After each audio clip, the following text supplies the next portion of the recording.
ఇది ఎక్కడ కరీంనగర్. ఈ హాస్పిటల్ గురించి రెగ్యులర్గా వార్తలు వింటూనే ఉంటాం మనం. 90,000 ఖర్చు నిలవని ప్రాణం. మెడికవర్ హాస్పిటల్పై కేసు నమోదు. నిర్లక్ష్యం వల్లనే న్యాయవాది మృతి, బాధితురాలి ఫిర్యాదు. తలనొప్పికి తలతిరుగుడుకు అన్ని పరీక్షల. ఇలాంటి ఆసుపత్రుల తీరుపై చర్యలు తీసుకునేది ఎప్పుడు? కరీంనగర్ మెడికవర్ ఆసుపత్రిపై కేసు నమోదు చేసినట్లు two town CI Srujan Reddy తెలిపారు. మెడికవర్ ఆసుపత్రి డాక్టర్లు యాజమాన్య నిర్లక్ష్యంగా వ్యవహరించి వైద్యం చేయడం వల్లనే తన భర్త అశోక్ న్యాయవాది మృతి చెందినట్లు మృతుని భార్య మాధురి సుజాత సోమవారం నాడు ఫిర్యాదు చేశారు. పోలీసు కేసు నమోదు చేసినట్టు సిఐ తెలిపారు.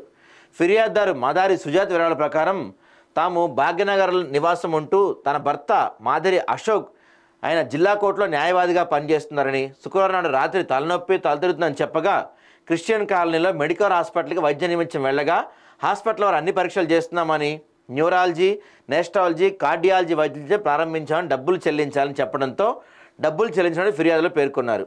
90,000 చెల్లించిన తర్వాత 12 గంటలకు మీ భర్త అనారోగ్యంగా ఉన్నారని ఇంటికి పంపించారు. ఆరోగ్యంగా ఉన్నారని పంపించారంట. వారిచ్చిన మందులు వేసుకొని నిద్రపోయి తెల్లవారుజామున శ్వాస ఆడడం చెప్పగా అంబులెన్స్లో గవర్నమెంట్ హాస్పిటల్కి తీసుకెళ్లగా అప్పటికే చనిపోయినట్టు తెలిపారు. తన భర్త మెడికవర్ వైద్యులు యాజమాన్య నిర్లక్ష్యం వల్ల చనిపోయినట్లు ఫిర్యాదులో పేర్కొన్నారు. ఇలాంటి హాస్పిటల్స్పై ఇప్పటికైనా చర్యలు తీసుకోవాలని ప్రజలు కోరుకుంటున్నారు. డే మొత్తం ఉంచుకొని అన్ని రకాల పరీక్షలు చేసి 90,000 బిల్లు వేసి ఆరోగ్యంగా ఇంటికి పంపించారంటే ఇంటికి రాగానే చనిపోయాడంట. ఈ మెడికవర్లో రెగ్యులర్గా ఇంటూనే ఉంటాం మనం. మరి ఎవరు చర్యలు తీసుకోరు దీనిపైన. ఇప్పటికైనా చర్యలు తీసుకుంటారా అంటే డౌటే మనకి.